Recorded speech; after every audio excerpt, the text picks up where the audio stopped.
Hello दोस्तों, good morning. मैं हूं फार्मासिस्ट चंदन। आज हम फार्माकोग्नोसी सब्जेक्ट को कवर करेंगे डी फार्मेसी फर्स्ट ईयर के अनुसार। आपको भी पता होगा कि संभावित डेट जो है या फिर कंफर्म ही मानिए 22 जून आया है, जो कि आज एक हफ्ते और बचे हुए हैं। तो कोग्नोसी भी एक सब्जेक्ट जो आपके डी फार्मेसी फर्स्ट ईयर में मेंशन किया गया है, सिलेबस में दिया गया है। ये कुछ लेंदी तो है, लेकिन इतना भी नहीं कि हम लोग ना पास कर सकें या पढ़ ना सकें। अब मैं बोला हूँ पास करने क्यों, क्योंकि आपको भी पता है डी फार्मेसी मेनली बहुत से लोग तो इसीलिए करते हैं कि हम डिग्री पा जाएं, तो उन्हें पास होने से मतलब है, जाहिर सी बात है। तो उस पास होने के लिए भी कुछ हम अगर पूरा सिलेबस पढ़ेंगे तो कहीं ना कहीं दिक्कत होती है कि क्योंकि लार्ज सिलेबस है, ईयरली रहता है, तो इसलिए दिक्कत होती है। तो इसमें मैंने शॉर्ट करके पढ़ाने का प्रयास करूँगा इस वीडियो में। वैसे तो मैं बोर्ड पे ही लिख के पढ़ाना पसंद करता हूँ, लेकिन वीडियो लेक्चर बहुत ज़्यादा लंबा हो जाएगा अगर बोर्ड पे लिख के पढ़ाऊँगा, तो इसलिए मैं डायरेक्ट नोट से ही आज डिस्कस करूँगा आप लोगों से चीज़ें। ठीक है, आप लोग प्लीज़ एक पेन और रफ कॉपी या जो भी है आप लेके बैठ जाएंगे, चीज़ें हम डिस्कस करते रहेंगे। आप थोड़ा थोड़ा स्पेलिंग वगैरह प्रॉपर लिखते रहेंगे। आपको मैं ये चीज़ें कह दूं कि अगर आपको पेपर के लिए क्या कैसे प्रिपरेशन करना है, तो आप सबसे पहले तो नए नए टर्म्स रहते हैं तो कन्फ्यूज़न होता है। फर्स्ट ईयर भी है आपका, सेकेंड ईयर में आप जाएंगे तो थोड़ी सी चीज़ें आपके लिए कहीं ना कहीं लगता है कि हाँ आसान है, अभी फर्स्ट ईयर है तो आपके लिए थोड़ी सी दिक्कत होती है। ठीक है, कहीं ना कहीं तो आप जितना पढ़िए, स्टडी तो करिए, but by the help of writing, आप लिख लिख के ही पढ़िए। ये मेरे आप लोगों से गुजारिश है, टिप्स है, जो भी आप समझ लीजिए। क्योंकि आप अगर स्पेलिंग गलत लिखेंगे तो पेपर में नंबर कटने के चांसेस पूरे रहते हैं, क्योंकि हेडिंग वगैरह अब जाहिर सी बात है जो भी कॉपी चेक करेगा उसी स्पेलिंग तो भैया पता रहता है प्रॉपर। तो चीज़ें थोड़ा सा सेंटेंस इधर उधर हो सकता है, बट स्पेलिंग मैटर रखता है भैया।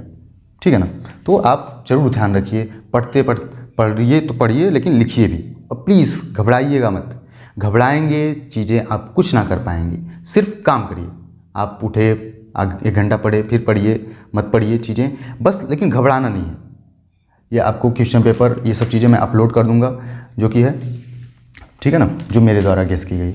और आइए इसी के साथ साथ पहले हम सबसे पहले अगले पिछले साल का जो है बीता हुआ क्वेश्चन पेपर जो है उसका पैटर्न कैसा है, कैसे क्वेश्चन पूछता है, वो थोड़ा सा समझ लेंगे। उसके बाद अपने जो आज मेन हमारा मोटिव है उसको आज हम लोग फॉलो करेंगे कि हम कैसे क्वेश्चन आंसर कौन से याद कर लें कि बस काम बन जाए। और ये हो सकता है वीडियो लंबी जाए, तो ये पार्ट 1 होगा फार्माकोग्नोसी के most important question and answer का पार्ट 1 लेक्चर हो सकता है। उसके बाद सेकेंड में मैं और चीज़ें डिस्कस कर दूंगा, जो कि अगर आप 2 लेक्चर पढ़ के जाते हैं तो मैं दावे कर सकता हूँ पासिंग मार्क्स के लिए आपको कोई नहीं रोक सकता पेपर में लिखने से। ठीक है, अभी आप वीडियो देखेंगे वैसे ही आपको समझ आ जाएंगी चीज़ें क्या है भैया, कि आखिर चंदन जी कहना क्या चाहते हैं। चलिए अब देखिए पार्ट ए में 7 क्वेश्चन दिए गए हैं, ठीक है, जिसमें से 6 आपको करने हैं और ये 5-5 नंबर के रहने वाले हैं। तो 6 × 5 = 30, ठीक है ना, तो ये 30 नंबर के होंगे। ठीक है, जिसमें से आप देखिए ये चीज़ें मैं कहना क्या चाह रहा हूँ। मैं सबसे पहले आपको जो डिस्कस करवाऊँगा आज वो रहेगा definitions and terms are important like. परिभाषा और कुछ जो भी टर्म्स होते हैं वो महत्वपूर्ण हैं, तो उनको मैं डिस्कस करने वाला हूँ। अब आप पेपर में देखिए ये डिफिनीशंस या टर्म्स आए हैं कि नहीं आए हैं। मैं पेपर के बेस पे करूँगा, ताकि मुझे ये नहीं है कि आप वीडियो भी देखें आप बेकार जाए। आप पढ़ेंगे तो ज़रूर ये चीज़ें आपको पासिंग मार्क्स लाने के लिए भरपूर है, अच्छे नंबर गेन करने के लिए। हाँ देखिए, ये चीज़ छोड़िए, जो टिक लगाया मैंने उस पर ध्यान दीजिए। Define glycoside, right about the distribution of glycoside. ठीक है, डिफाइन आ गया, ठीक है ना, डिफिनीशन अभी बात हुई, और डिस्ट्रीब्यूशन किस में पाया जाता है ग्लाइकोसाइड। ठीक है, और नीचे बढ़िए देखिए और क्या चीज़ें आती हैं भैया। फिर 5वें नंबर पे दिया है give the source and therapeutic application of omega-3 fatty acid. ठीक है, सोर्स कहाँ से पाए जाते हैं और इसके एप्लीकेशन क्या है, यूज़ क्या है ओमेगा-3 फैटी एसिड के। अभी ये भी देख लेंगे हम इसी डिफिनीशन टर्म्स में मैं ये डिस्कस करने वाला हूँ। ठीक है, और नीचे आइए देखिए लिखा है define any 5 of the following.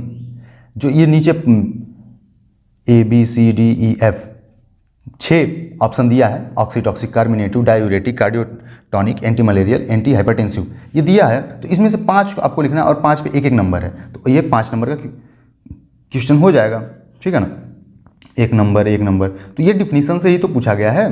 तो देखिए यहीं पे सेक्शन ए में जो है 3 चीज़ें जो मैं अभी डिस्कस करने वाला हूँ, डिफिनीशन एंड टर्म्स, 15 नंबर के चीज़ें हो रहे हैं, और ये होंगे ही होंगे, क्योंकि वो एकदम क्या देंगे आपको, क्लासिफिकेशन वगैरह तो देंगे ही देंगे, ठीक है। तो वो चीज़ें देखिए मैंने ऊपर छोड़ा हुआ है, तो क्लासिफिकेशन में सेकेंड लेक्चर में डिस्कस करूँगा। सबसे पहले छोटे छोटे टर्म्स की बात कर रहा हूँ, ठीक है ना। ओके, अब आते हैं पार्ट बी में। पार्ट बी में आप देखेंगे डिफाइन एल्कोलाइड दिया, पहला क्वेश्चन 3 नंबर में भैया। इसमें भी देखिए 11 क्वेश्चन रहेंगे, 10 करने रहेंगे आपको, 3-3 नंबर पर क्वेश्चन आपको नंबर मिलने वाले हैं, ठीक है। तो डिफाइन एल्कोलाइड, अब फिर आ गया डिफाइन समझ रहे हैं ना। तो यही स्ट्रेटेजी मैंने फॉलो किया, और मैंने इसके पहले भी मैं तब मेरा जो चैनल नहीं चलता था, लेकिन अब मैंने बना लिया है, अभी 1-2 महीने हुए, तो मैंने ये क्वेश्चन अब आप लोगों से रूबरू करने वाला हूँ। नहीं तो मैंने उस साल भी अपने स्टूडेंटों को दिया था क्वेश्चन पेपर, जो कि बहुत अच्छा फीडबैक था, 45 नंबर 50 नंबर आ ही जाता था, गेस मार्क्स छोटे से क्वेश्चन पेपर्स के सेट से, ठीक है। तो डिफाइन एल्कोलाइड एक क्वेश्चन हुआ हमारा। फिर लिखा है what do you understand by adulteration, ठीक है, 2 क्वेश्चन हुआ, ये भी डिफिनीशन के ही टाइप का है। फिर देखिए लिखा है right the pharmaceutical application of volatile oil, ये भी डिफिनीशन में ही डिस्कस हो जाएगा, ठीक है भैया, 3 क्वेश्चन हो गया। फिर आ रहा है व्हाट आर फार्मास्यूटिकल एड्स, ये भी देखिए डिफिनीशन ही है, ये भी 4 क्वेश्चन हो गया सेक्शन बी से या पार्ट बी से। अब आते हैं फिर नीचे, और what do you mean by herbal formulation, ये भी हो जाएगा, ठीक है भैया। 5 differentiate between ligature and suture, ये हम डिफिनीशन लिखेंगे तो उसी में हमें समझ आ जाएगा कि इन दोनों में अंतर क्या है, ठीक है भैया। ये चीज़ें हो गई, तो इतनी चीज़ें हो गई सेक्शन ए और बी से। सेक्शन ए में हमने देखा था 3 क्वेश्चन, और सेक्शन बी में हो गए 6 क्वेश्चन, 6 18 और उधर 15, आप जोड़ सकते हैं चीज़ें, देख रहे हैं कितने मार्क्स आ रहे हैं। फिर अभी पार्ट सी में आइए, cinchona is used in the treatment of which of the following, अगर जब पढ़ेंगे कैटेगरीज दवाई का, तो उसी में एंटी मलेरियल ड्रग आएगा, एंटी मलेरियल, ठीक है ना। उसी में सिनकोना, जब एंटी मलेरियल हम पढ़ेंगे तो उसी में मैंने एग्जाम्पल के साथ भी चीज़ों को लिखा है, सिनकोना मैंने एग्जाम्पल मेंशन किया, देखिए एक क्वेश्चन ये हो गया, ठीक है भैया। फिर नीचे आ रहा है which of the following related to study of crude drug से कच्ची दवाइयों से संबंधित कौन सी जो साइंस का पार्ट है या ब्रांच है वो मदद करता है फार्माकोग्नोसी, ये भी अभी डिस्कस करेंगे। फिर है, आप परेशान मत होइए एकदम, अभी बस इसको डिस्कस करने के बाद पेपर को समझने के बाद हम तुरंत अपने नोट्स को डिस्कस करेंगे, जो कि आपके लिए बहुत हेल्पफुल होने वाला है, ठीक है। यहाँ पे फिर देखिए लिखा है which of the following drug is obtained from animal source, अब एनिमल सोर्स से जानवर से कौन सा मिलता है, कोरिएंडर धनिया है भैया, ये भी काउलिन, ये पेड़ पौधे से मिलते हैं, क्लोव भी पेड़ पौधे से मिलते हैं, लौंग, तो बचा कौन, बी वैक्स, मधुमक्खी के जो मोम होते हैं वो मिलते हैं हमें जानवर से, क्योंकि वो जीव ही है, ठीक है ना, ठीक है। तो ये चीज़ें हैं, देखिए इसमें भी 3-4 क्वेश्चन मैंने देख लिया। अब फिर इधर आइए इस तरफ, तो और भी दिख रहा है which of the following drug is anti diabetic कौन है, तो ये बी वाला जिमनेमा, ठीक है ना, सिल्वेस्ट्री, ये चीज़ें हैं एंटी डायबिटिक, क्योंकि अभी मैं डायबिटीज़ का डिफिनीशन डिस्कस करूंगा तो उसमें भी एग्जाम्पल मैंने दिया है। फिर लिखा है yogurt is an example of which of the following, yogurt ये जो है ये किस चीज़ का एग्जाम्पल है, जो निम्नलिखित दिए गए हैं 4 ऑप्शन, तो न्यूट्रास्यूटिकल्स का है नहीं भैया, प्रीबायोटिक का है नहीं भैया, एंटीऑक्सीडेंट का है नहीं, प्रोबायोटिक का है। तो ये देखिए इतने ढेर सारे क्वेश्चन, लगभग मुझे लग रहा है 40 नंबर जो है आप डिफिनीशन और टर्म से ला सकते हैं, उसके बाद जो 40 नंबर बचते हैं वो चीज़ें अलग हैं। और डिफिनीशन और टर्म आप समझते हैं, डिफिनीशन मतलब परिभाषा, आपने आज तक नाउन का परिभाषा ये सब चीज़ें आपने पढ़ा है, ये सब चीज़ें 2-2 लाइन 4-4 लाइन के रहते हैं, ठीक है ना। तो आपको देखिए डिफिनीशन टर्म पढ़ के मैं बता देता हूँ कि क्या क्या चीज़ें आप कर सकते हैं पेपर में। First of all, short note on any topic like laxative, ठीक है भैया। फिर है दूसरा possibility, define the terms like cardiotonic, ठीक है ना। फिर तीसरा point, application of arjuna. Arjuna, तो अर्जुना जो है कार्डियोटॉनिक के ही अंदर आता है। तो अब कार्डियोटॉनिक जानते हैं, ये जो हार्ट को मजबूत करने का काम कराए। तो ऐसे ऐसे क्वेश्चंस आपको पूछ देगा। और अब फिल इन द ब्लैंक्स में भी पूछ सकता है, एग्जाम्पल ऑफ कार्डियोटॉनिक। चार ऑप्शन दे देगा जिसमें एक अर्जुना भी रहेगा। तो आप डिफिनीशन, टर्म्स और उसके एग्जाम्पल के सहायता से ही इतने ढेर सारे जो ऑप्शन है ये चीज़ें कर सकते हैं सही, ठीक है ना। तो हम इसको डिस्कस करना स्टार्ट करते हैं भैया। चलिए बिना देर के, सॉरी थोड़ा सा भूमिका बनाने में 10 मिनट लग गया, बट आपको पेपर समझना, पेपर पैटर्न समझना बहुत ज़रूरी है। चलिए देखते हैं। हाँ देखिए, definition and terms are important, like जैसे पहला है फार्माकोग्नोसी। फार्माकोग्नोसी जब सब्जेक्ट तो उसको समझना जरूरी है। 60 नोट दे सकता है, 60 नोट ऑन फार्माकोग्नोसी। तो देखिए भैया, फार्माकोग्नोसी क्या है। Pharmacognosy is defined as the scientific and systemic study of the structural and physical, chemical and biological character of crude drug along with their history, method of cultivation, collection and preparation for market।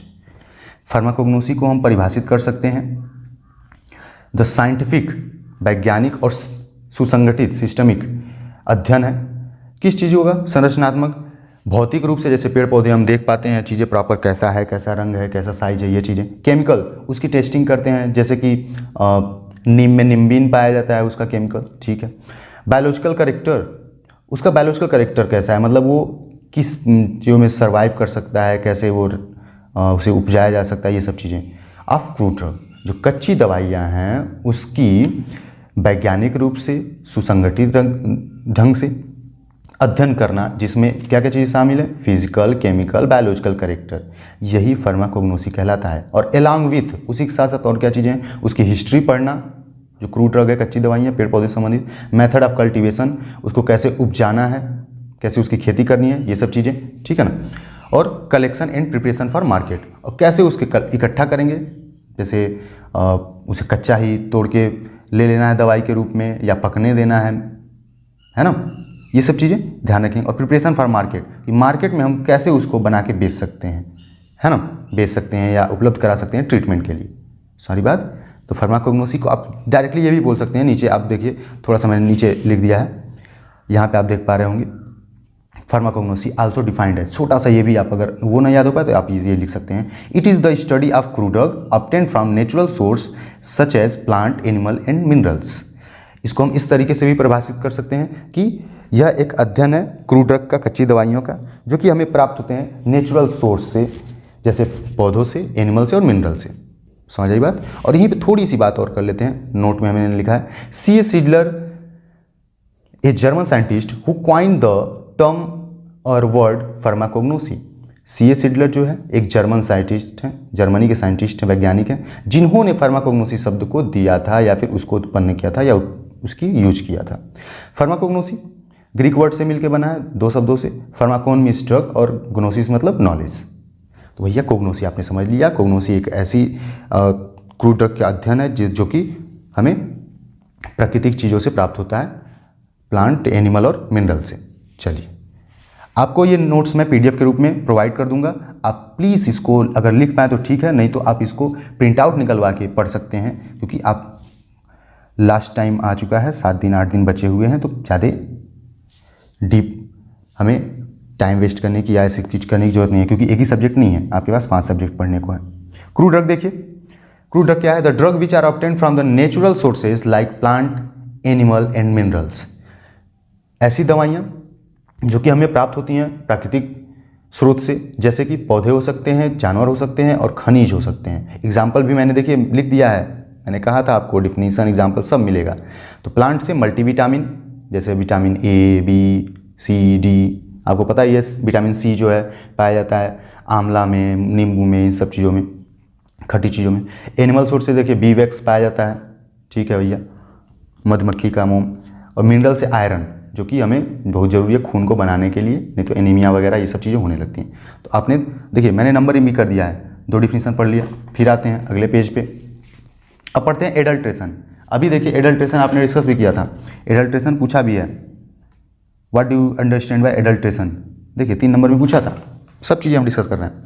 It defined as the substituting और changing और mixing original crude drug partially और wholly with other similar looking substance.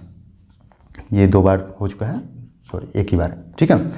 Adulteration का सीधे सीधे मतलब समझिए, किसी भी चीज़ में जब मिलावट की जाती है तो उसी प्रक्रिया को एडल्ट्रेशन कहते हैं, ठीक है ना। किसी भी चीज़ में जब मिलावट की जाती है तो उसी प्रक्रिया को एडल्ट्रेशन कहते हैं। तो वही लिखा है सिर्फ। इसको हम परिभाषित कर सकते हैं सब्स्टिट्यूटिंग या फिर चेंजिंग या फिर mixing original crude drug partially और wholly with other similar looking substance. हम किसी भी क्रूड ड्रग में उससे संबंधित आंशिक रूप से या पूरी तरीके से समान दिखने वाले दवाई को जब मिक्स कर देते हैं तो उसी को एडल्ट्रेशन कहते हैं। और ये इसका सीधे सीधे मोटिव क्या होता है, money making tendency, money making tendency, ठीक है, पैसा बनाने की संभावना। एडल्ट्रेशन मिलावट करके हम पैसा कमाना चाहते हैं, जो भी कंपनियां या जो भी चीज़ें करती हैं, ठीक है। और वहीं पे चौथा डिफिनेशन हम देखते हैं, एडल्ट्रेंट। एडल्ट्रेंट आर दो substance which mixed with actual crude drug. Adulterant ऐसे पदार्थ होते हैं जो कि मिक्स किए जाते हैं क्रूड ड्रग के साथ, जो सेम दिखने वाली चीज़ें थी, जब उसको मिक्स की जा रही है तो जो मिक्स किया जा रहा है उसी को एडल्ट्रेंट बोलते हैं। जैसे दाल वाला आपने देखा है, ऐसे दाल देखा है, ठीक है ना, पल्स, उसमें कंकड़ मिले रहते हैं, ऐसे छोटे छोटे पाए जाते हैं। अब इतनी हाई टेक्नोलॉजी हो चुकी है, कहाँ से भैया कुछ आपको पता है जो महंगे दाल आते हैं उसमें देखेंगे कि एकदम फ्रेश छाट छोट के देंगे, कुछ में मिलावट करके। तो सेम जो दिखने वाली चीज़ें हैं जो जिसको मिलाया जाता है दवाई के साथ, उसी को एडल्ट्रेंट कहते हैं, जो सिमिलर दिखता है, एडल्ट्रेंट, ठीक है ना भैया। हाँ समझ गए आप, ओके। जैसे कि एग्जाम्पल लिखा है, स्टोन इन पल्स, दाल में जो पत्थर वगैरह पाए जाते हैं। शुगर इन हनी, जो हम मध सुने हैं डाबर का आता है इन सब चीज़ों में, तो उसमें चीनी जो मिलाई जाती है, तो ये मिलावट किया गया है, इसी को एडल्ट्रेंट कहते हैं। शुगर जो है यहाँ पे क्या है, एडल्ट्रेंट है, क्योंकि यही तो मिलाया जा रहा है, एडल्ट्रेंट। इसमें क्या है, स्टोन एडल्ट्रेंट है। तो एडल्ट्रेशन और एडल्ट्रेंट, 60 नोट पूछे, डिफिनीशन पूछे, कुछ भी पूछे, एग्जाम्पल पूछे, आप प्रॉपर लिख सकते हैं। Alkaloid, it is a secondary metabolite. अब देखिए आता है भैया चैप्टर नंबर आपका 4, चैप्टर नंबर 4 सिलेबस के अनुसार। आप सिलेबस जरूर लेके बैठे वीडियो देखते वक्त, pen copy syllabus please. Alkaloid, अब देखिए एल्कोलॉइड क्या है भैया। अब आते हैं चौथे में। तो चौथे में मेन मैटर ये था कि ये इसमें पढ़ना बस यही था हमें कि सेकेंडरी मेटाबोलाइट क्या है भैया, ठीक है। अब वो सब चीज़ें छोड़िए, हम बस एल्कोलॉइड समझते हैं। It is a secondary metabolite, ये सब सेकेंडरी मेटाबोलाइट है। एल्कोलॉइड जो है सेकेंडरी मेटाबोलाइट है, ठीक है, पेड़ पौधों से पाया जाता है, जो कि सेकेंडरी मेटाबोलाइट से सीधे सीधे ये बस जानिए कि प्राइमरी मेटाबोलाइट जो पेड़ बनाता है, पौधे बनाते हैं, जैसे ये अगर हम पौधों को ऐसे बना देते हैं, ठीक है ना, प्लांट, ठीक है भैया। तो इसमें जो प्राइमरी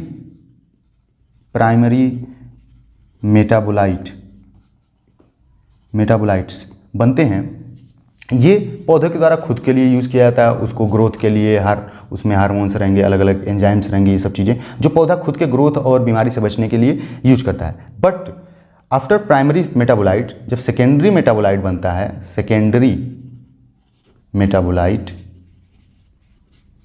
ठीक है, तो ये जो है मेनली हम यही सेकेंडरी मेटाबोलाइट यूज़ करते हैं अपने दवाई के प्रिपरेशन या इन सब चीज़ों के लिए, जो हमारे लिए यूज़फुल है। तो सेकेंडरी मेटाबोलाइट मेनली चौथे चैप्टर में डिस्कस किया गया है। तो देख लेते हैं। एल्कोलॉइड भी पूछा था आपने पेपर में, अभी देखा था। देखिए, define alkaloid, give some example. दिख रहा है आपको 3-3 नंबर में सब एकदम ढेर होते जा रहे हैं आंसर क्वेश्चन, और ठीक है। तो देखिए alkaloid, it is a secondary metabolite, ठीक है ना, ये सेकेंडरी मेटाबोलाइट है, और they are obtained from plant. ये एकदम कॉमन लाइन है, सब में हम लिखेंगे सेकेंडरी मेटाबोलाइट है और पौधों से हमें प्राप्त होता है। अब एल्कोलॉइड है क्या एक्चुअल में, वो देख लेते हैं। Alkaloid are class chemical compound that are basic in nature because they contain nitrogen atom. Alkaloid जो है एक ऐसी वर्ग है या फिर रासायनिक कंपाउंड समूह है जिसमें हम नाइट्रोजन ग्रुप पाए जाते हैं, और इसलिए इसे बेसिक इन नेचर बोलते हैं, क्षारीय होता है। एल्कोलॉइड एक ऐसा केमिकल सब्सटेंस है या कंपाउंड है जो कि बेसिक इन नेचर होता है, क्षारीय होता है, और ये नाइट्रोजनस ग्रुप होने के कारण ऐसा हो पाता है। और एग्जाम्पल देखिए, मार्फिन है, कोडीन है, कैफीन है, निकोटीन है। एल्कोलाइड के एग्जाम्पल मार्फिन, कोडीन, कैफीन और निकोटीन है। ठीक है भैया। अब आते हैं टर्पेनॉइड। टर्पेनॉइड देखिए क्या, ये भी चैप्टर 4 का ही है। हाँ, टर्पेनॉइड क्या है? It is a secondary metabolite, ये भी सेकेंडरी मेटाबोलाइट है जो हम दवाइयों वगैरह के लिए यूज़ करते हैं। They are obtained from plants, ये पौधों से हमें प्राप्त होता है। ठीक है, ये भी कॉमन लाइन है। टर्पेनॉइड आर वोलेटाइल सबस्टांस, ये वोलेटाइल नेचर का होता है। वोलेटाइल का मतलब होता है, ये भी पूछ सकता है 2 नंबर में 3 नंबर में आपसे कि वोलेटाइल का मतलब क्या है। तो वोलेटाइल अभी आगे हम डिस्कस करेंगे। वोलेटाइल एक ऐसा सबस्टांस होता है जो कि हाईली वेपोराइज्ड होता है या रूम टेम्परेचर पे ही वेपोराइज हो जाता है। रूम टेम्परेचर 25 डिग्री टेम्परेचर भी अगर मिलेगा तो ये उड़ जाएंगे। अभी आगे हम और डिस्कस करेंगे। टर्पेनॉइड देखिए, एल्कोलाइड में क्या कॉमन चीज़ें थी, उसमें नाइट्रोजन ग्रुप पाई जा रही थी और मार्फिन, कोडीन, कैफीन ये सब चीज़ें उसके एग्जाम्पल थे। और उसका यूज क्या था मार्फिन वगैरह का, ये सब दर्द के लिए जब दिया जाता है। अब टर्पेनॉइड में क्या है? Terpenoid are hydrocarbons of plant origin, इसमें हाइड्रोजन और कार्बन पाए जाते हैं, प्लांट से उत्पत्ति इसकी होती है। और जनरल फार्मूला इसका C5H8 होता है, H8N। ठीक है ना। उसके बाद as well as their oxygenated and deoxygenated hydrogenated derivative. Terpenoid जो हाइड्रोकार्बन पाया जाता है और ये ऑक्सीजनेटेड और डीऑक्सीजनेटेड या हाइड्रोजनेटेड डेरिवेटिव होते हैं। ये सब जब प्रोसेस होता है ऑक्सीजनेशन, ऑक्सीडेशन, ये सब चीज़ें, तब ये उत्पन्न होते हैं टर्पेनॉइड।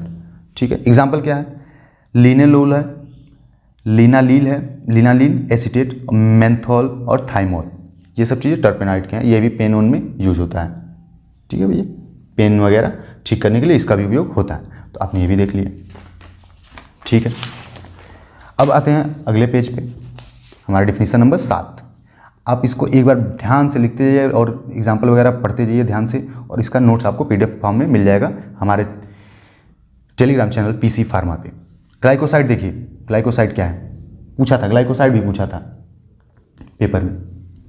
It is a secondary metabolite, ये भी सेकेंडरी मेटाबोलाइट है, पेड़ पौधे से पाया जाता है। It obtained from plant and animal source, ये पौधे से और जानवर से भी पाया जाता है। Glycoside is a class of organic compound obtained from plant and animal source which on enzymatic or acidic hydrolysis give one or more sugar molecule or non sugar molecule। Glycoside जो है एक ऐसा वर्ग है ऑर्गेनिक कंपाउंड का, ठीक है ना, जिसमें हाइड्रोजन और कार्बन पाए जाते हैं, जो कि पौधों से और जानवरों से पाया जाता है। इसका सोर्स क्या है भैया? इसका स्रोत जो है एनिमल और प्लांट है। ठीक है, और एंजाइमेटिक और एसिड हाइड्रोलिसिस के द्वारा ये एक या एक से अधिक शुगर के मॉलिक्यूल देते हैं और ना भी देते हैं। इनकी ये पहचान है इस कंपाउंड की, कि जब इसमें हाइड्रोलिसिस कराया जाता है या एंजाइमेटिक रिएक्शंस कराए जाते हैं तो इसमें से शुगर मॉलिक्यूल मिल भी सकते हैं और ना भी मिल सकते हैं। ठीक है भैया, आप देखिए कॉमन लाइन एकदम देखिए, एल्कोलाइड में भी secondary metabolite, glycoside secondary metabolite और टर्पेनाइड सेकेंडरी मेटाबोलाइट, ये सब सेकेंडरी मेटाबोलाइट हैं। तो ये सब कॉमन लाइन आपको फ़ायदेमंद रहेंगी, पेपर में सोचना नहीं रहेगा, आपको बस लिखना है, छोड़ना नहीं है कुछ भी। वोलेटाइल आयल, अब देखते हैं वोलेटाइल आयल, अभी बात हो रही थी। It is a secondary metabolite, ये भी सेकेंडरी मेटाबोलाइट है भैया। It obtained from plant and also by the animal source, ये पौधों से और एनिमल सोर्स से भी पाया जाता है। ठीक है, it is a type of oil, एक प्रकार का तेल है, विच रिफर्स हाई वेपोराइजेशन, जो कि संकेत करता है या दर्शाता है या दिखाता है हाई वेपोराइजेशन। वेपोराइजेशन एक ऐसी प्रक्रिया है जब कोई भी चीज़ भाप बन के उड़ने लगता है, तो यह एक प्रकार का तेल है और जो कि तेज़ी से भाप बन के उड़ने लगता है। किस टेम्परेचर पे भैया? एट रूम टेम्परेचर, जो हमारे रूम का टेम्परेचर माना जाता है साइंटिफिकली, वो अलग बात है, इस समय गर्मी चल रहा है तो और बढ़ जाए, लेकिन 25 डिग्री सेल्सियस माना जाता है। तो 25 डिग्री सेल्सियस पे ही भाप बन के उड़ने लगेगा। आप देखेंगे ठंडी में नहीं भाप बन के तेल उड़ता है, पेट्रोल जैसे अगर एग्जांपल दिया जाए तो, लेकिन गर्मी में जो 30-35 चल रहा है, एकदम उड़ रहा है धड़ाधड़, इस समय आप भरवा रहे हैं तो देख रहे होंगे कि ऐसे भाप की तरह हमें दिखता है, ठीक है ना, उड़ते हुए। तो वो वोलेटाइल का ही एग्जाम्पल है, ऐसे भाप बन के उड़ता दिखेगा हमें ऐसे, है ना। इसमें देखिए क्रूड ऑयल की बात कर रहे हैं तो अब यहाँ पेट्रोल नहीं लिखेंगे, यहाँ पे क्या लिखेंगे? पिपरामिंट ऑयल, जो ठंडे तेल वगैरह में पड़ता है, पुदीना, क्लोव लौंग की तेल, तुलसी, गार्लिक लहसुन का तेल, ये सब चीज़ें वोलेटाइल ऑयल के एग्जाम्पल है भैया। ठीक है, और देखते हैं टेनिन्स। अब क्या है, टेनिन की क्या बात हो रही है? टेनिन भी है, it is a secondary metabolite, ये भी सेकेंडरी मेटाबोलाइट है। Tannin are obtained from plant source, ये प्लांट सोर्स से पाए जाते हैं। The word tannin is derive from the French word tannin mean tanning substance. जो ये शब्द है टैनिन, इसको फ्रेंच शब्द से लिया गया है, जिसका मतलब होता है टैनिंग सबस्टांस। टैनिंग बोलते हैं ना, स्किन टैन है बहुत आपकी, मतलब अच्छी है, टाइट है ना।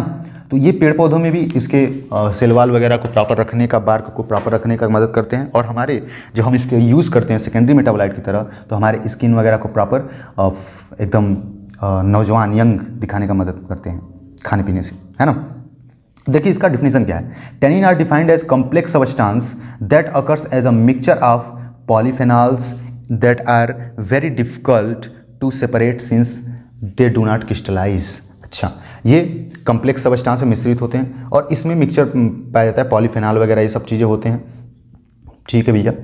और इसे बहुत आसान नहीं होता है अलग करना। या जैसे आप पेड़ पौधों की जब बात करते हैं तो उसमें से जब हम उसको एक्सट्रैक्शन के द्वारा, ये सब के द्वारा निकालते हैं चीज़ें, एक्सट्रैक्शन होता है जैसे उसमें से चीज़ें, किसी भी पेड़ पौधे से चीज़ें, उसके केमिकल को निकालना, उसी को एक्सट्रैक्शन कहते हैं। जैसे आपने तुलसी का पत्ता लिया, उसको पानी में उबाल दिया, तो उसमें देखोगे ग्रीन ग्रीन हो जाएगा पानी, तो आखिर तुलसी का पत्ता छान के फेंक भी दिया, लेकिन उसका केमिकल तो आया, तो उसी को एक्सट्रैक्शन कहते हैं। तो जब एक्सट्रैक्शन वगैरह करते हैं तो ये बहुत आसान नहीं है टैनिन को निकालना। तो जब तक वो क्रिस्टलाइज फॉर्म में ना हो, उसका जब पाउडर फॉर्म में ये सब शेप वगैरह में वो ना आए, तब तक क्रिस्टलाइज, है ना। अब देखिए इसका एग्जांपल क्या है। रुबार्ब है, अमला है, क्लोव है, प्रोमेग्रेनेट। प्रोमेग्रेनेट मतलब अनार, इन सब में टैनिन पाया जाता है। इसीलिए देखिए बोला जाता है, आप देखिए फल में बहुत सी चीज़ें पाई जा रही हैं। एल्कोलाइड पाया जा रहा है, वोलेटाइल आयल पाया जा रहा है। वोलेटाइल आयल भी दर्द में यूज़ होता है ना।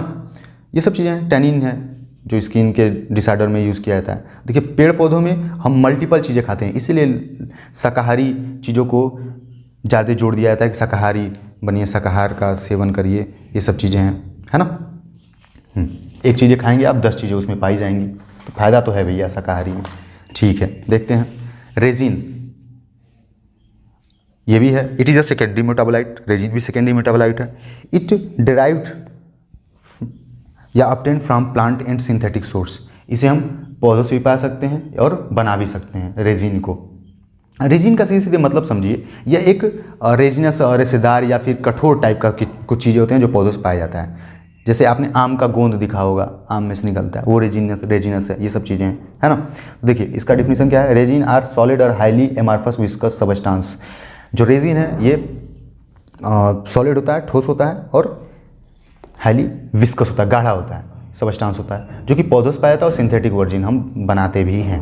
That is typical convertible in polymers. इसको आसान नहीं होता है कन्वर्ट करना पॉलीमर में। पॉलीमर आप रेशेदार वगैरह चीज़ें जो बनती हैं, झिल पॉलीथीन वगैरह, ये सब चीज़ें। एग्जाम्पल क्या है, हम क्रूड ड्रग की बात कर रहे हैं, हमें यहाँ पॉलीथीन वगैरह नहीं बनाना है। तो देखिए कैनाबिस होता है, भांग में भी रेजिन पाया जाता है। शिलाजीत आपने सुना होगा, जो कि बहुत लोग तो गलत वे में लेते हैं कि हाँ इससे बस सेक्सुअल पावर बढ़ता है, ये सब चीज़ें। ऐसी कोई बात नहीं है। शिलाजीत का मेन काम होता है बॉडी के फंक्शनिंग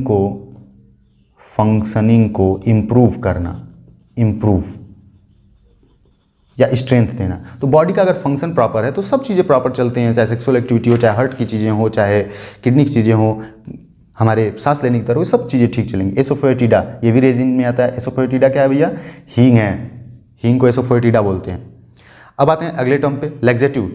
अब देखिए laxative are those agent drug which are use to treat constipation by loosening the stools and expel और रिमूव द स्टूल्स। लैक्सेटिव जो है एक ऐसे एजेंट या दवाइयाँ हैं जिनका उपयोग कॉन्स्टिपेशन को ठीक करें। कॉन्स्टिपेशन यानी कब्ज, ऐसे झटके लगाने, जोड़ लगाने पड़ते हैं बाथरूम में बैठ के। कॉन्स्टिपेशन में ऐसी दवाइयाँ हैं जो कॉन्स्टिपेशन में यूज़ करते हैं जब हमारा पेट साफ नहीं होता है। तो ये काम कैसे करते हैं, बाय लूजनिंग स्टूल्स को लूज कर देते हैं। जो फेसेस मटेरियल जिसे लैट्रिन बोलते हैं उसको ये लूज कर देते हैं, जिसके वजह से वो एक्सपेल और रिमूव द स्टूल्स, जिसके वजह से जब वो लूज हो जाते हैं तो वो बाहर निकल जाते हैं। एक्सपेल मतलब बहिष्कृत करना या बाहर निकलना, या रिमूव मतलब भी वही बाहर निकलना। तो स्टूल्स बाहर निकल जाते हैं। तो लैक्सेटिव एक ऐसी दवाई है जिसका हम यूज़ करते हैं कॉन्स्टिपेशन को ठीक करने के लिए। और वो काम कैसे करता है, स्टूल्स को लूज कर देता है, ढीला कर देता है, पेट साफ हो जाता है।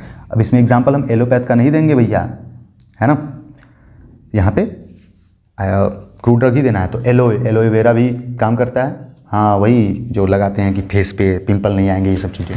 कैस्टर ऑयल, रेड़ी का तेल, इसबगोल की भूसी आती है जो पानी में भिगा के आप खाएंगे तो पानी की साथ वो जब जाएगा तो वहाँ पे जो टाइट पड़े हुए स्टूल्स हैं उनको क्या करेगा, ढीला कर देगा, लूज कर देगा। सनई का पत्ता आता है, तो ये देखिए एग्जाम्पल है लैक्सेटिव के। तो अब ऐसे एलोए का आप यूज़ अगर पूछ दे यूज़ ऑफ एलोए तो आप लिख सकते हैं it is used as laxative, it is used in the acne, acne यानी वही मुहासे वगैरह में, it is used in as antioxidant, है ना, एंड स्किन डिसऑर्डर। ऐसे 4-5 आप लिख सकते हैं। ये बहुत आसान चीज़ें हैं, ठीक है भैया।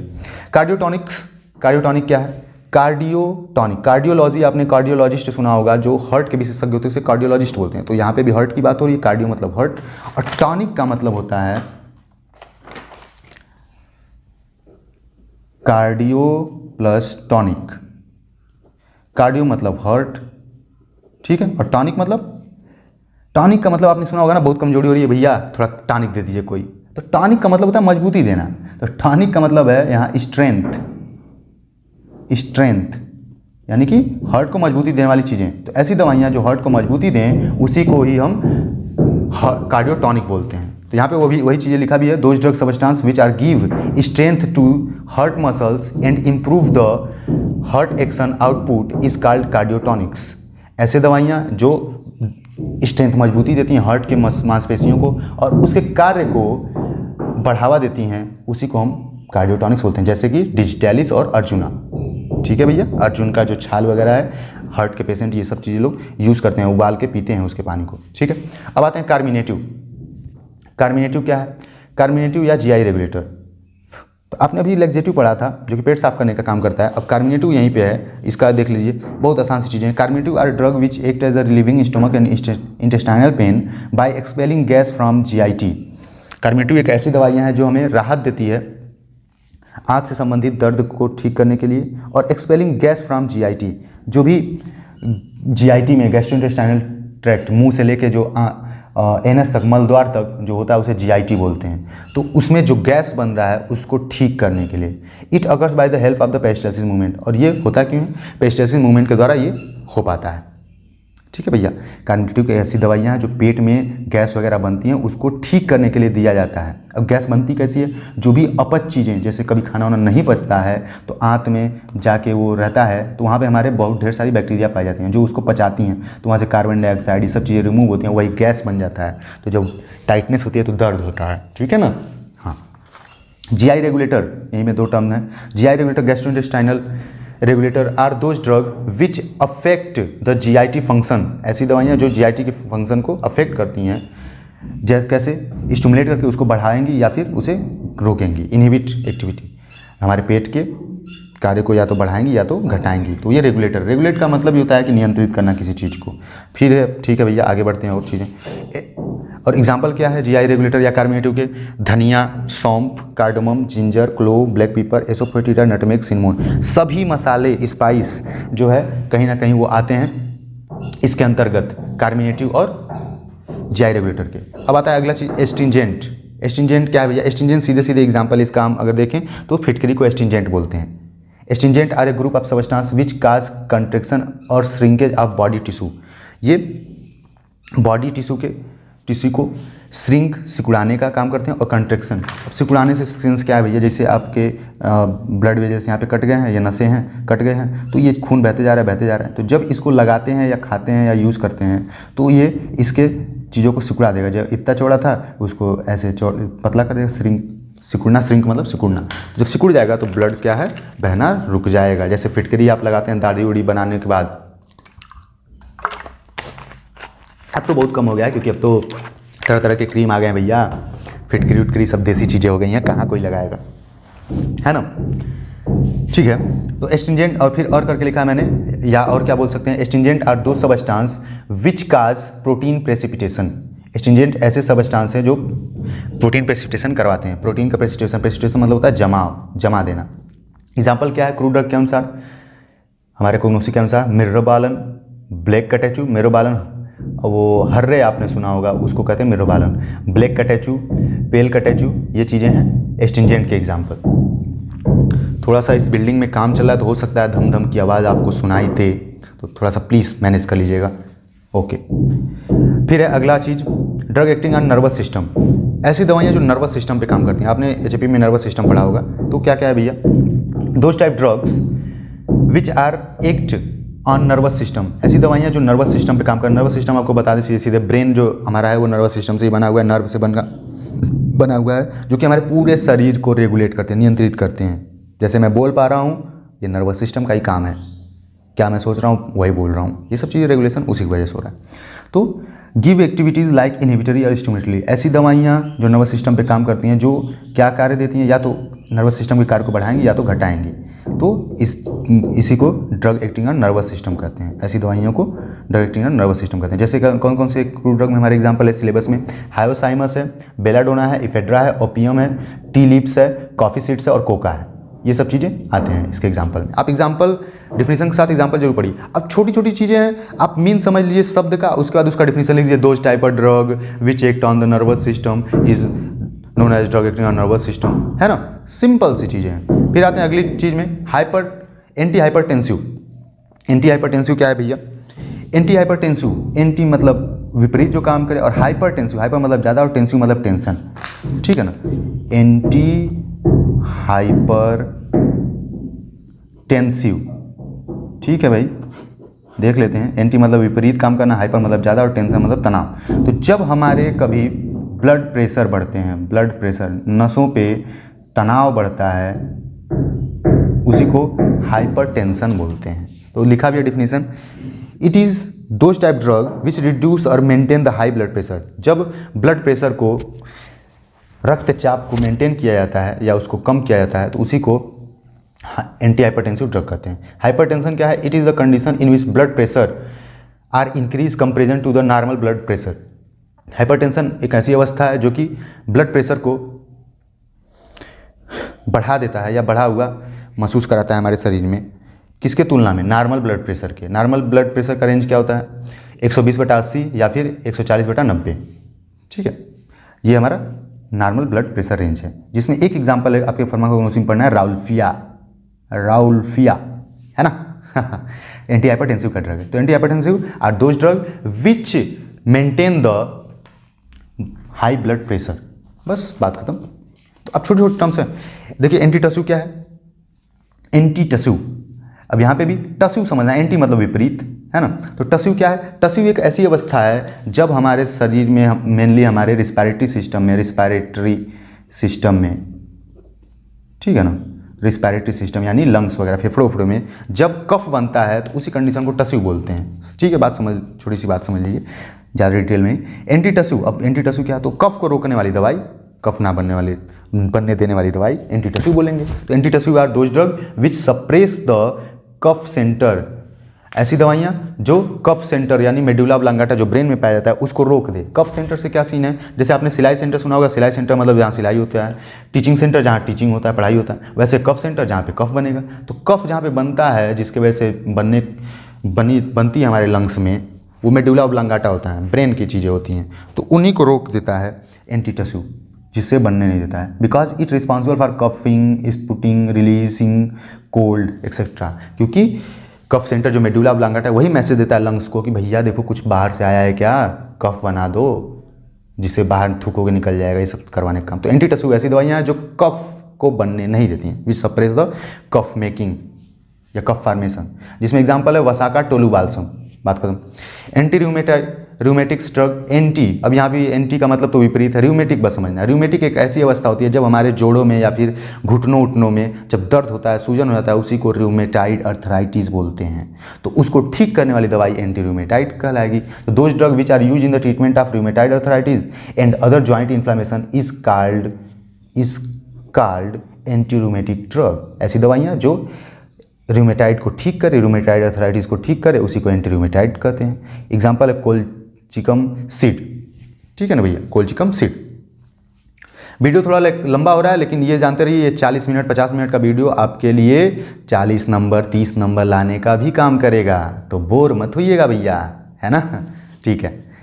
अब देखिए, अब आपको दिख पा रहा होगा एंटी ट्यूमर, 19वीं definition. Anti tumour those type drug which are used in the treatment of. अब एंटी ट्यूमर, यहाँ पे भी एंटी का मतलब विपरीत और ट्यूमर बस समझना। ट्यूमर मतलब गांठ होना, जो कैंसर वगैरह से गांठ बनते हैं, तो उस गांठ को ठीक करने के लिए जब दवाई दी जाती है उसी को एंटी ट्यूमर कहते हैं, ठीक है ना, जो गांठ बनने ना दे या गांठ बनाए उसे ठीक करे। तो those type drug which are used in the treatment of cancer disease is known as anti tumour. देखिए डिफिनीशन एकदम सिंपल है, बस आप टर्म्स का मीन समझ लीजिए इसका मतलब क्या है और आप लिख सकते हैं। अब एंटी ट्यूमर, ट्यूमर मतलब गांठ बनना और एंटी मतलब विपरीत, तो जब गांठ उठ बनता है तो उसको ना बनने देने वाली दवाई को ही एंटी ट्यूमर कहते हैं। ठीक है भैया, तो ये एकदम क्लियर है, छोटी छोटी बातें हैं।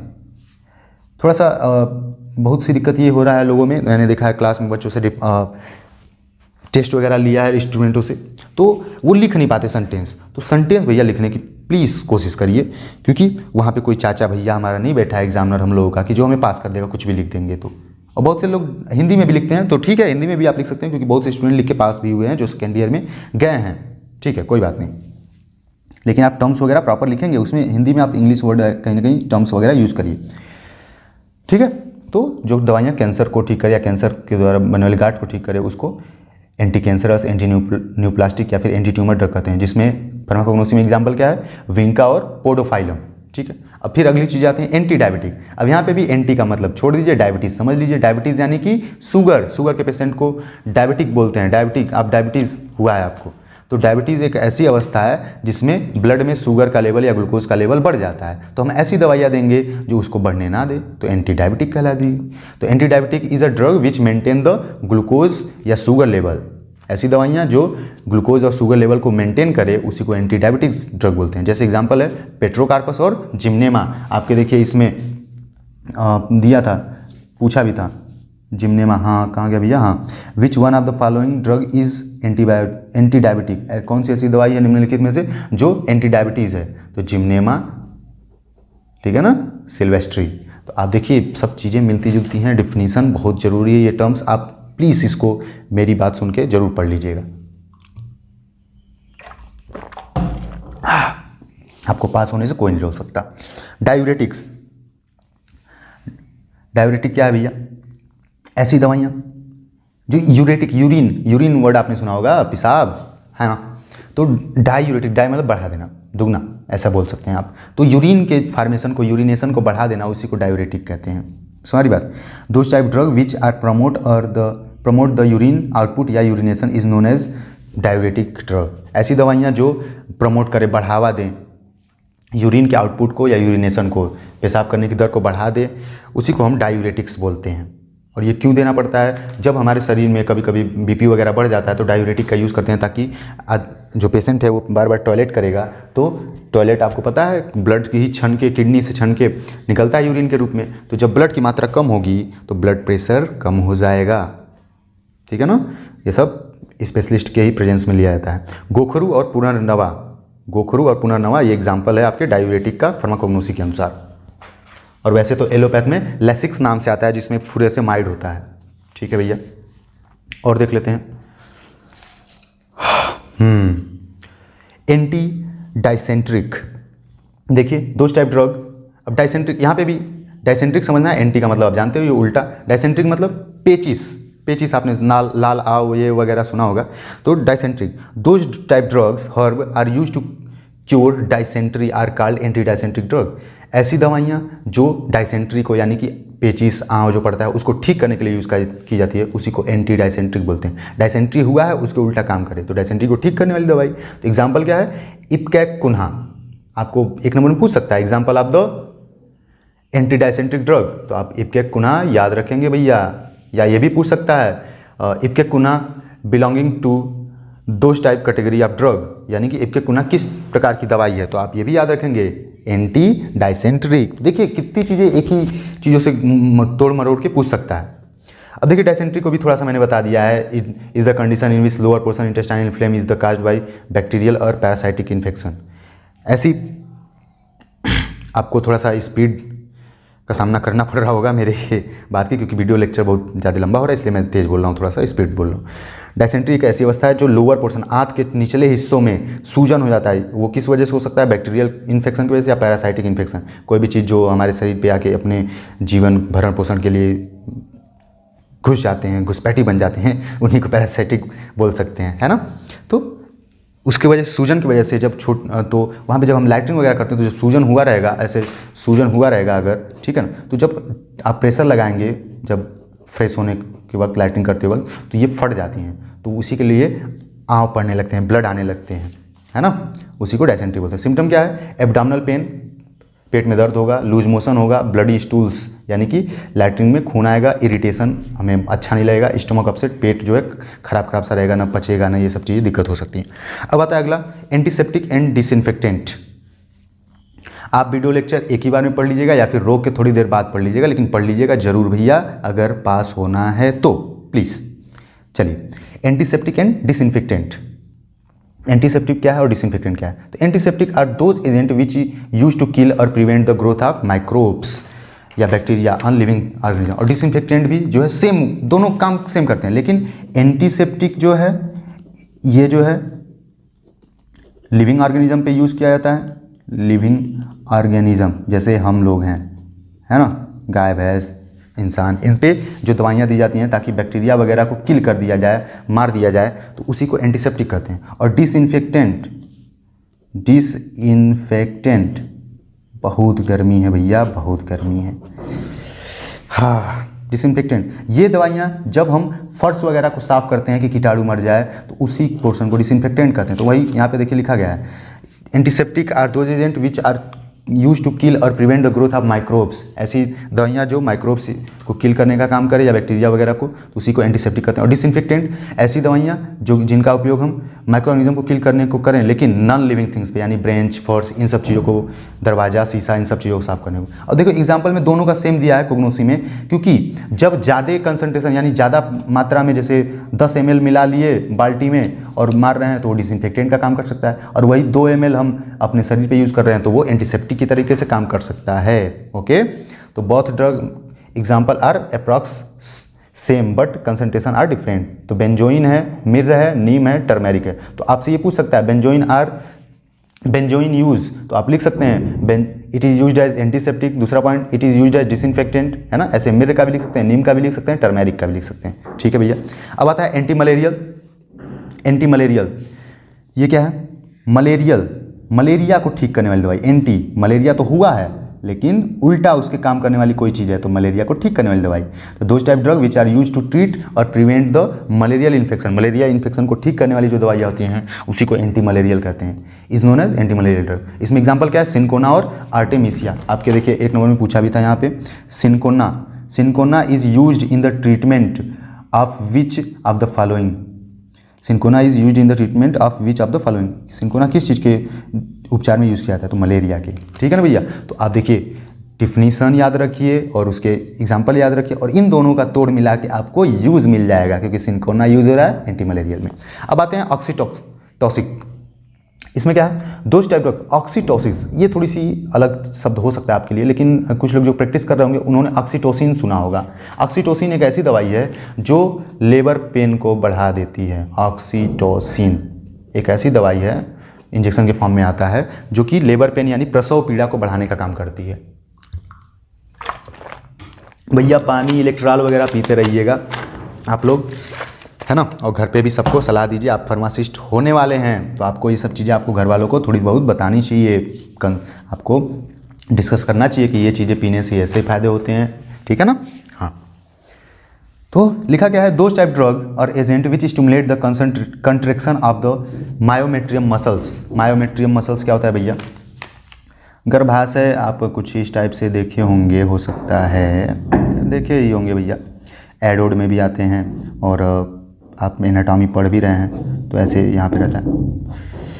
गर्मी के कारण कुछ करने का मन नहीं कर रहा है भैया, बस समझ लीजिए बात को। तो यहाँ 3 लेयर होता है ना। एक होता है इपीमेट्रियम, एक होता है मायोमेट्रियम और एक होता है इंडोमेट्रियम। तो 3 लेयर जो होता है गर्भ में, तो मायोमेट्रियम जो होता है इसी में जब ये दवाइयाँ हम देते हैं तो ये मसल्स को कंट्रैक्ट कराने, सिकुड़ाने का काम करते हैं। ऐसे सिकुड़ेगा तो दर्द होगा, तो सिकुड़ेगा जब, तो जाहिर सी बात है जब डिलीवरी के समय आप यहाँ पे दे दिए हैं, तो अगर इसमें सिकुड़न होगा इस पोर्शन में, यूट्रस में, तो ओपनिंग कहाँ होती है? वैजाइनल की तरफ होती है, जाहिर सी बात है स्पेस। तो जब सिकुड़न होगी तो जो बेबी है, जो फीटस बोलते हैं, जब गर्भ में रहता है तो किधर बाहर पुश करेगा? वैजाइना की तरफ, योनि की तरफ। तो इसीलिए दिया जाता है कि ये इसमें कंट्रैक्शन सिकुड़न करवाएगा तो सिकुड़न की वजह से जिधर स्पेस रहेगा भैया उधर ही जाएगा। अब रूम में कुछ है तो धक्का देंगे आप तो दरवाजे की तरफ से बाहर निकलेगा, क्योंकि और तरफ तो बंद है सब। ठीक है ना भैया। तो oxytocic are those agent stimulate the contraction of the myometrium muscles of uterus is known as oxytocic agent.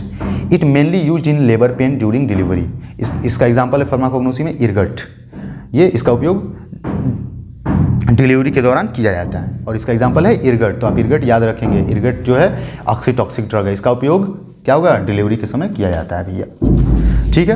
Vitamins, vitamins ये सब तो आप जानते ही हैं, चलिए देख लीजिए क्या है फिर भी।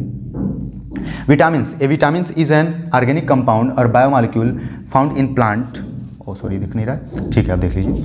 हाँ, in a vitamins is an organic compound और biomolecule found in a plant and animals. Vitamin जो है एक ऑर्गेनिक सब्सटेंस है, यानी नेचुरली, सीधे बोल सकते हैं आप, नेचुरली पाया जाता है। ठीक है भैया। और ये बायोमॉलिक्यूल है, जैविक मॉलिक्यूल, यानी जीवों में पाया जाने वाला मॉलिक्यूल है। ठीक है ना, और जीवों को ज़रूरत भी है। तो ये पौधों में पाया जाता है और पौधों में पाया जाता है और जानवरों में भी पाया जाता है। जैसे कि आपने सुना होगा कि मछली खाइए विटामिन ए मिलेगा, तो समझ तो आ रही है बात ना कि जीवों में भी पाया जाता है। ठीक है, और पौधों में तो पाया ही जाता है भैया, पालक वालक इन सब चीज़ों में। फिर लिखा है अगले लाइन में, the vitamin mean vital plus amine. Vital मतलब होता है जैविक, जो जरूरी हो, और एमीन मतलब NO2, है ना। ठीक है भैया। तो विटामिन जो है वाइटल एमीन है, जैविक यानी बहुत जरूरी एमीन है। It required in less amount, ये हमें बहुत कम मात्रा में आवश्यकता होती है हमें प्रॉपर फंक्शनिंग के लिए, हमारे शरीर के कार्य के लिए। Protect from many disease to body, ये विटामिन का बहुत कम मात्रा हमारे शरीर में ज़रूरत होती है, जो कि हमारे शरीर को बहुत सी बीमारियों से बचाता है। जैसे आपने ये देखा होगा कि बोलते हैं विटामिन ए की कमी से रतौंधी आएगा, विटामिन बी की कमी से बेरी हो जाएगा, सी की कमी से स्कर्वी हो जाएगा, स्कर्वी में मसूड़े वसूड़े से खून बहने लगता है। हाँ भैया, तो ऐसा हो सकता है। तो विटामिन को हम इस तरीके से यूज़ करते हैं। तो इसमें देखिए फार्माकोग्नोसी के अनुसार जो एग्जाम्पल दिया है, कॉड लिवर ऑयल और शार्क लिवर ऑयल, ये दो मछली हैं, दोनों मछली से पाई जाती हैं और ये विटामिन से, ठीक है, विटामिन ए का काम करती हैं मेनली। और ई भी, इनमें ई भी पाया जाता है, विटामिन ई। अब आता है अगला पोर्शन हमारा एंजाइम। ये भी क्या है, बायोमॉलिक्यूल है, जो कि शरीर में ही पाया जाता है। तो बायोमॉलिक्यूल ये भी है, पाचन उचन करवाने का काम करते हैं एंजाइम। आप जो बोलते हैं ना पाचक दे दीजिए, पाचन नहीं हो रहा है सही से, तो आप सलाद वगैरह खाते हैं, उसमें एंजाइम पाया जाता है, इसीलिए खाने के साथ एंजाइम सलाद वगैरह खाया जाता है। इज अ बायोमॉलिक्यूल, ठीक है, प्रोटीनियस मॉलिक्यूल, ये प्रोटीन के बने होते हैं, ठीक है। Enzyme which catalyst the chemical reaction, जो कि कैटालिस्ट मतलब उत्प्रेरक, जो रिएक्शन को बढ़ाने का, हमारे शरीर में चीज़ों को बढ़ाने का काम करते हैं, रिएक्शंस वगैरह को, पाचन वगैरह बढ़ाने का काम करते हैं, और भी चीज़ें जो बहुत सी चीज़ें बनने जुड़ने का काम करवाती हैं। तो enzyme is a biomolecule, proteinaceous molecule, ठीक है ना, which catalyst the chemical reaction in the living organism या सेल बॉडी, ठीक है। ये हमारे जीवों के शरीर में या कोशिकाओं में रिएक्शंस को बढ़ाने का काम करते हैं। All enzyme are proteins but all protein are not enzyme, सभी एंजाइम जो है प्रोटीन के ही बने होते हैं, लेकिन सभी प्रोटीन जो है एंजाइम नहीं होते हैं। सारी बात, सभी प्रोटीन जो है एंजाइम नहीं होते हैं, मतलब प्रोटीन जो हम खा रहे हैं वो जरूरी नहीं एंजाइम होगा, लेकिन हाँ जितने भी शरीर में एंजाइम पाए जा रहे हैं या फिर बाहर से एंजाइम हम ले रहे हैं, वो प्रोटीन ही होते हैं, प्रोटीन के बने होते हैं, ठीक है भैया। आगे बढ़ते हैं। फार्मास्यूटिकल एड, फार्मास्यूटिकल एड भी पूछा था आपके पेपर में, देखिए लिखा है 3 नंबर में, व्हाट आर फार्मास्यूटिकल एड। तो समझ लीजिए भैया कितना यूजफुल है ये वीडियो आपके लिए, समझ रहे हैं ना। हाँ, फार्मास्यूटिकल एड आर दो सब्सटेंस, एड मतलब होता है सहायक, और फार्मास्यूटिकल मतलब जो दवाई उवाई से संबंधित बात हो रही है, यानी दवाई से संबंधित सहायक चीज़ें, ठीक है ना। तो फार्मास्यूटिकल एड आर दो सब्सटेंस विच हैव नो और less therapeutic value. Pharmaceutical aid ऐसे सब्सटेंस होते हैं, पदार्थ होते हैं, जिनमें या तो होती हैं या फिर बहुत कम मात्रा में थेराप्यूटिक वैल्यू होती है, यानी कि चीज़ों को ठीक करने, बीमारी को ठीक करने की वैल्यू मान पाए जाते हैं। But they are essential in preparation, लेकिन इनकी आवश्यकता उनकी बनाने में होती है, दवाइयों को बनाने में होती है, फार्मास्यूटिकल प्रोडक्ट को, जैसे tablet, syrup, capsule, ointment etcetera, है ना। जो फार्मास्यूटिकल ऐड है, ठीक है भैया, तो ये फार्मास्यूटिकल मतलब दवाई संबंधी, और ऐड मतलब सहायक, तो दवाइयों से संबंधित सहायक चीज़ें, तो ऐसी चीज़ें जो जिनमें कोई ज़रूरी नहीं है कि ये बीमारी को ठीक करे, लेकिन इनका उपयोग दवा को बनाने में किया जाता है, ठीक है ना। तो वही लिखा है, जैसे टैबलेट में, सिरप में, कैप्सूल में, ऑइंटमेंट में, ठीक है भैया। ये जो होते हैं इसमें, जैसे ऑइंटमेंट जो क्रीम लगाते हैं उसमें बीवैक्स भी मिलाया जा सकता है, बी वैक्स यानी मधुमक्खी के मोम जो पीले पीले होते हैं, तो वो जरूरी नहीं वो ठीक करेंगे, लेकिन उनमें मिलाया जाता है सहायक के लिए, क्योंकि वो प्रॉपर डिस्पर्ज हो सके, ये सब चीज़ें प्रॉपर एक जगह पे लगाया जा सके, एकदम एक जगह पे प्रॉपर, है ना। तो ये सब चीज़ें होती हैं। जैसे तो इसमें कोगनोसी में क्या एग्जाम्पल दिया है, काउलिन दिया है, लिनोलिन दिया है, बी वैक्स दिया है, कैसिया दिया है, ट्रगाकांत दिया है, सोडियम एल्जिनेट दिया है, अगार दिया है, गौर गम दिया है और जिलेटिन दिया है। ये सब चीज़ें यूज होती हैं फार्मास्यूटिकल ऐड की तरह। तो ये कोगनोसी के एग्जाम्पल, ये एग्जाम्पल जरूर याद करिए। मैंने एग्जाम्पल बहुत इसीलिए लिखा है कि आप डिफिनीशन और एग्जाम्पल समझ जाएंगे। तो शार्ट नोट भी लिखना हो, इन बी वैक्स के एग्जाम्पल लिखना हो तो आप लिख सकते हैं। B wax is use in pharmaceutical add, B wax use in the cream formulation, it is use in the many cosmetic preparation, आप लिख सकते हैं ना, है ना। ओके, अब आता है मिसलेनियस वर्ड जो आता है। मिसलेनियस का मतलब क्या है भैया? Miscellaneous indicate the drug, crew drug which have mixture of many therapeutic properties. Miscellaneous का मतलब होता है मिक्सिंग वाली चीज़ें, जो मिक्स हों, ढेर सारी चीज़ें मिक्स हों आपस में। तो मिसलेनियस का लिखा भैया, miscellaneous indicate the drug, crew drug which have mixture of many therapeutic properties. ऐसी दवाइयाँ जिनमें ढेर सारी थेराप्यूटिक प्रॉपर्टी यानी ठीक करने की चीज़ें पाई जाए एक ही दवाई में, उसी को मिसलेनियस दवाई बोलते हैं। जैसे सिक्वेल है, गैल्स है, अश्वगंधा है, तुलसी है, गुगुल है, ये सब चीज़ें याद रखेंगे आप। ये किस कैटेगरी की दवाई है? मिसलेनियस कैटेगरी की दवाई है, तो आप याद रखें। अश्वगंधा जो है मजबूती देने का काम करता है शरीर में, महिलाओं में भी यूज होता है, पुरुषों में भी यूज होता है, ये सब चीज़ें कमजोरी को दूर करने के लिए। तुलसी कफ वगैरह को ठीक करने के लिए, है ना, ये सब चीज़ों के लिए यूज होता है। ठीक है भैया, अगले पेज पे आ जाते हैं और देखिए 5-6 डिफिनीशन, 5 नहीं 8-10 डिफिनीशन बचे हुए हैं, देख लेते हैं फटाफट। चलिए ख़त्म करते हैं। आप जरूर वीडियो लेक्चर देखिएगा, नोट्स आपको मिल जाएंगे। सर्जिकल ड्रेसिंग, सर्जिकल सर्जरी, चीड़फाड़, ड्रेसिंग मतलब बांधना, ड्रेसिंग करना, उसको कवर करना, तो वही लिखा है surgical dressing is a procedure of to covering the wound and surgery portion. Surgical dressing जो है एक ऐसी प्रक्रिया है जिसमें हम कवरिंग करते हैं, कवर करते हैं चीज़ों को, जो घाव लगा होता है, जो सर्जरी वाला हिस्सा होता है या फिर चोट वाला हिस्सा होता है। सर्जिकल ड्रेसिंग एक ऐसी प्रक्रिया है जिसमें हम चोट लगे हुए चीज़ों को कवर करते हैं। ठीक है ना भैया? क्यों करते हैं? हीलिंग पर्पज, क्या, ताकि घाव भर जाए।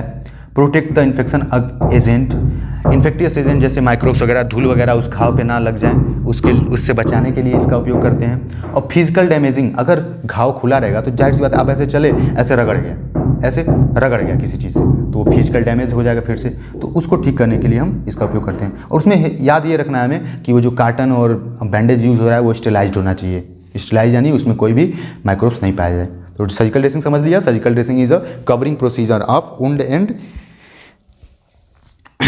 Surgery portion. ठीक है भैया। सूचर, सूचर क्या है? सूचर का मतलब सीधे सीधे है धागा और सुई की बात हो रही है। आपने जो टाका लगाने वाली पोर्शन देखा है उसी को सूचर बोलते हैं। Suturing is the joining of tissue with needle and thread. Suturing जो है एक ऐसी प्रक्रिया है, अब देखिए यहीं पे लिखा है आपके पेपर में, हाँ, ligature and suture, ligature and suture में डिफरेंस। तो सूचर क्या है?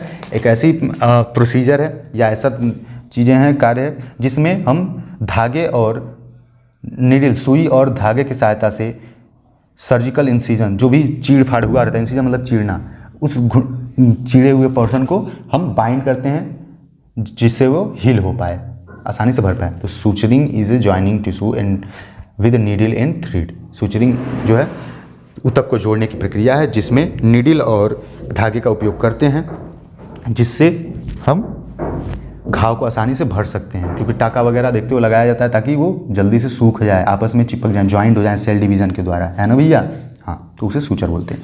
लिगेचर, अब लिगेचर और सूचर में ही डिफरेंस पूछा था, तो लिगेचर, आप सूचर जान लिए जो टाका लगाया जाता है, और जो लिगेचर क्या है? Ligature is a special prepared and sterilised thread. Ligature जो है स्पेशली बनाए गए धागा होते हैं, धागा है ना, थ्रेड मतलब धागा, विच यूज्ड इन द टाई मतलब बांधना, blood vessels, it used in the specially condition like surgery.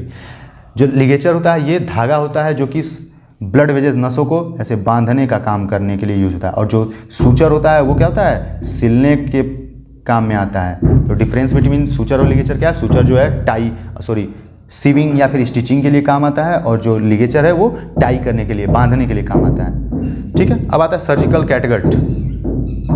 Surgical catgut क्या है भैया? ये भी पूछ सकता है आपसे। कैटगट, ये सर्जिकल का मतलब वही चीड़फाड़, और कैटगट का मतलब है कि ऐसी धागा है जो कि हम अब सुने होंगे कि धागा टाका कटाना नहीं पड़ेगा, वो गल जाएगा, तो वही जो है कैटगट होता है, सर्जिकल कैटगट। ऐसी थ्रेड, ऐसे धागे जो जिसकी वजह से सिला तो जाता है टिश्यू को, ऑपरेशन वाले पोर्शन को, लेकिन उसे काटना नहीं पड़ता है क्योंकि वो शरीर में ही डिग्रेडेट हो जाते हैं या फिर एब्सॉर्ब हो जाते हैं, तो उसी को सर्जिकल कैटगट बोलते हैं। न्यूट्रास्यूटिकल्स, न्यूट्रास्यूटिकल्स क्या होता है? न्यूट्रा मतलब नेचर से बात हो रही है और स्यूटिकल्स मतलब दवाइयाँ, फार्मास्यूटिकल्स, नेचर और फार्मास्यूटिकल। देखिए लिखा भी है, it form by two word nutrients and pharmaceutical. Nature नहीं, पोषक तत्वों की बात हो रही, सॉरी, न्यूट्रिएंट्स पोषक तत्व और दवाइयों की तरह, यानी ऐसी पोषक तत्व जो दवाई की तरह भी काम करते हैं। तो it is any substance that is a food, ये एक ऐसी पदार्थ हैं जो भोजन भी हो सकते हैं, पार्ट ऑफ फूड भी हो सकते हैं, भोजन का हिस्सा हो सकता है। ठीक है भैया।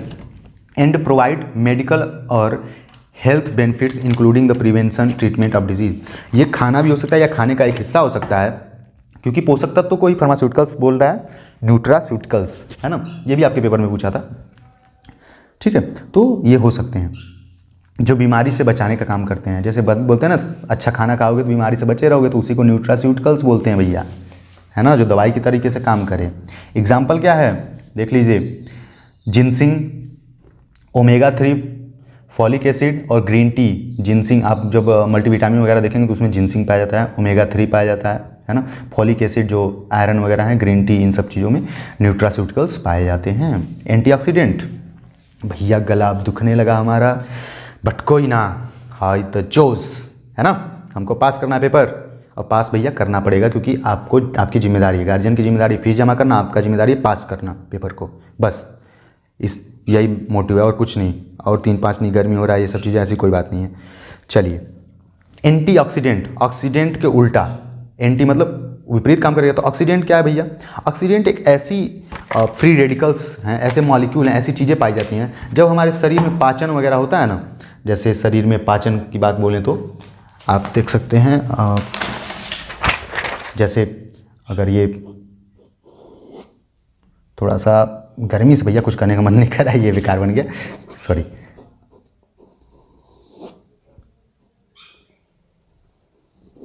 ठीक है ना, ये मान लीजिए आप स्टमक है, तो इसमें जब चीज़ें पचती होती हैं ना, मेटाबॉलिज्म होता है, तो मेटाबॉलिज्म के दौरान निकलता है ऑक्सीडेशन, जब होता है, ऑक्सीडेशन एक ऐसी प्रक्रिया है, तो वो अलग चीज़ें, आप ज़्यादा मत समझिए। तो यहाँ पे फ्री रेडिकल्स निकलते हैं। फ्री रेडिकल्स क्या है? एक मॉलिक्यूल है, जैसे ऑक्सीजन है, कार्बन डाइऑक्साइड है, ऐसे ही फ्री रेडिकल्स एक मॉलिक्यूल है, जिनकी वजह से हमारे सेल्स जो है डेथ कर सकते हैं, डेथ तरह तरह के उनमें दिक्कतें हो सकती हैं, तो हम उसको फ्री रेडिकल से कोई शरीर पे इफेक्ट ना पड़े, उसके लिए हम देते हैं एंटीऑक्सीडेंट। तो लिखा है, ए सब्सटेंस या agent that protect cell from the damage caused by free radicals, एक ऐसी दवाई या पदार्थ जो हमारी कोशिकाओं को मदद करे फ्री रेडिकल्स से जो डैमेजिंग होती है ना, उससे बचाए, फ्री रेडिकल से जो डैमेजिंग हो रही है उससे बचाए, तो उस दवाई को क्या कहते हैं? एंटीऑक्सीडेंट। क्योंकि आपको पता है सेल्स जो है पूरे शरीर सेल से ही मिलके बने हैं, ठीक है ना भाई। हाँ, फ्री रेडिकल्स में प्ले पार्ट इन कैंसर। देखिए, फ्री रेडिकल इतने खतरनाक हैं जो हमारे शरीर में कैंसर करवा सकते हैं, हार्ट डिजीज़ करवा सकते हैं, हृदय संबंधी बीमारी, स्ट्रोक, हार्ट को रोक सकते हैं, इन सब चीज़ों में, अदर डिजीज़ ऑफ एजिंग, और एजिंग एज से साथ साथ बहुत सी बीमारियाँ करवा सकते हैं।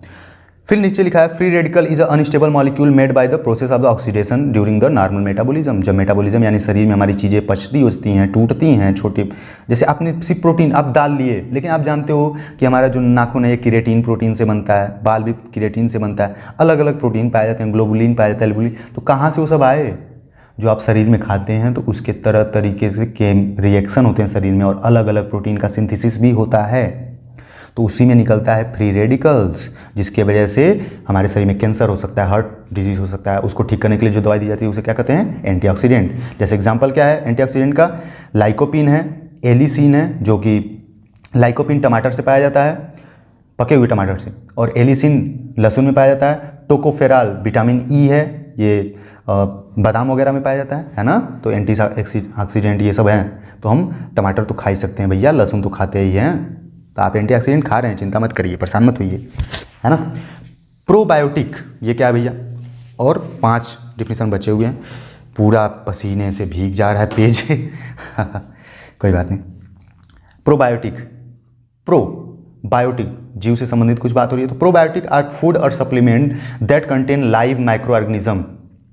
प्रोबायोटिक ऐसे भोजन या सप्लीमेंट हैं जिनमें लाइव जीवित माइक्रो ऑर्गेनिज्म पाए जाते हैं। जीवित माइक्रो ऑर्गेनिज्म यानी सूक्ष्म जीवाणु, बैक्टीरिया वगैरह, ठीक है ना, जो कि मेंटेन और improve the good bacteria in the body mainly gut part of GIT. एक ऐसे भोजन या ऐसी दवाइयाँ दी जाती हैं जो हमारे शरीर में ले जाएं गुड माइक्रो ऑर्गेनिज्म को, जो हमारे शरीर के कार्य को मेंटेन करते हैं या उनके मात्रा को, बैक्टीरिया की मात्रा को बढ़ाते हैं, किसमें, शरीर में, और मेनली जीआईटी यानी कि पेट में, आंत में, जिससे ये पाचन वगैरह करवाने का काम करते हैं। योगर्ट, इसके एग्जांपल है योगर्ट, चीज़ पनीर है, अचार भी है, कोकोनट है, वाटर भी है। अब योगर्ट देखिए, आप यहीं पे अभी पूछा था, योगर्ट एक चीज़ पूछा है, अभी देख लेते हैं कहाँ पूछा है भैया।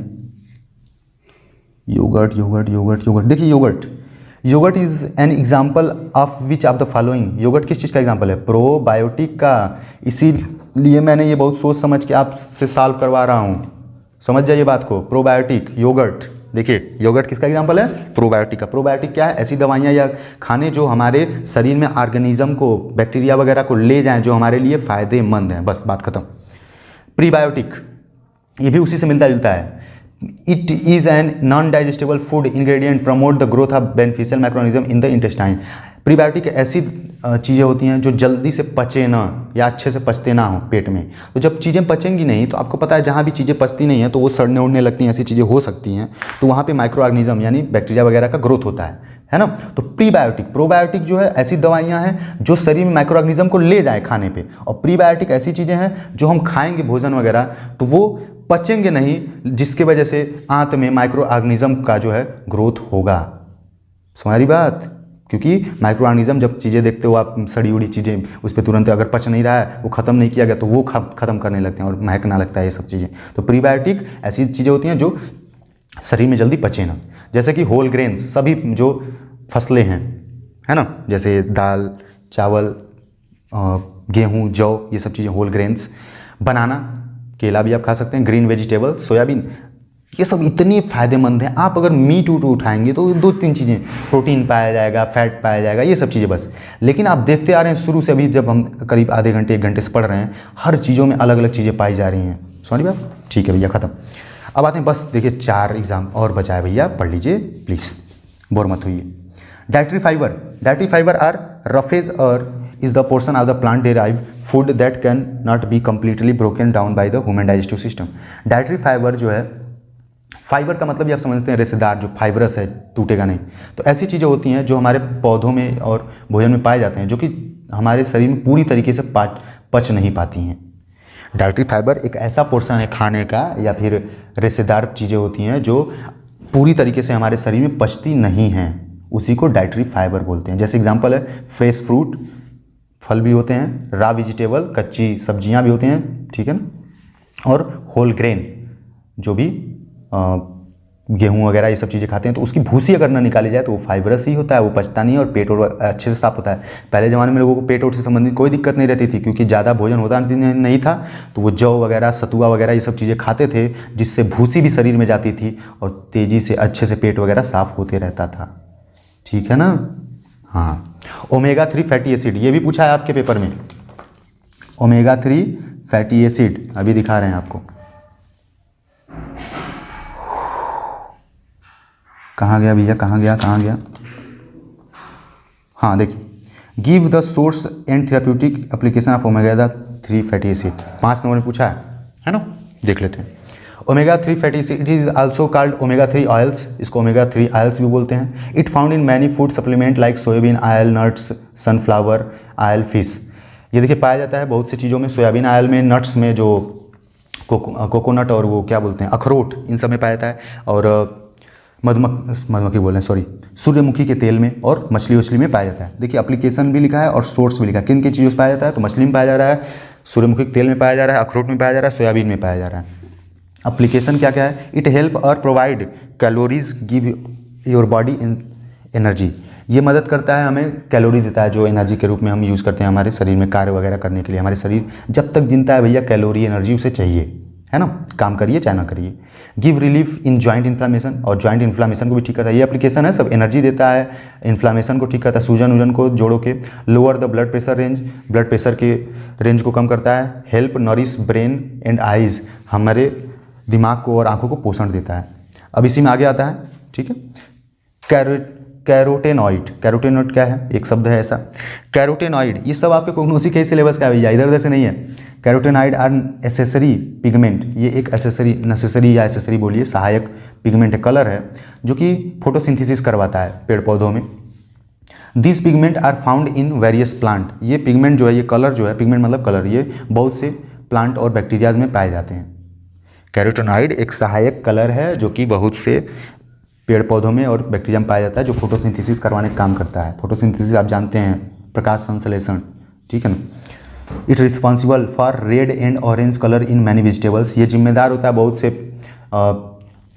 फलों में और सब्जियों में लाल और ऑरेंज सतरंगी संतरे कलर के लिए, ठीक है ना। कैरोटेनॉइड की ही वजह से बहुत से सब्जियों में और फलों में ऑरेंज कलर पाया जाता है या लाल कलर, जैसे कि कैरेट में जो गाजर होता है ऑरेंजियस या लाल होता है, टोमेटो उसमें भी कैरोटेनॉइड पाया जाएगा, वाटरमेलन उसमें भी पाया जाता है, ऑरेंज संतरे में भी पाया जाता है। It also act as photo receptor, ये फोटो रिसेप्टर के तरीके से भी काम करते हैं और एंटीऑक्सीडेंट की तरीके से भी काम करते हैं, ठीक है भैया।